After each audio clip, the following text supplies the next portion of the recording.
সেটা আসলে ভালোবাসা। যে ব্যক্তি তোমাকে সত্যবাদী বলে বিশ্বাস করে, তার সাথে মিথ্যা কথা বলা নিকৃষ্টতম বিশ্বাসঘাতকতা। আপনার বউ চাকরি করুক আর নাইবা করুক, প্রতি মাসে তার হাতে কিছু টাকা দিয়ে বলুন, এই টাকাটা তোমার ইচ্ছে মতো খরচ করো, আমি হিসেব নেব না। বিশ্বাস করুন, মেয়েটি কখনোই ইচ্ছে খুশি মতো খরচ করবে না, বরং আপনার বিপদের দিনে সেই সবার আগে পাশে দাঁড়াবে। খারাপের সংস্পর্শে থাকলে একসময় ভালোটাও খারাপ হয়ে যায়।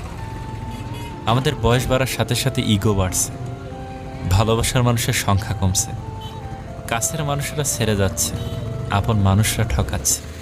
এটাই বাস্তব সত্য। প্রিয়জন হারানোর চেয়ে ঘর হারানো ঢের ভালো।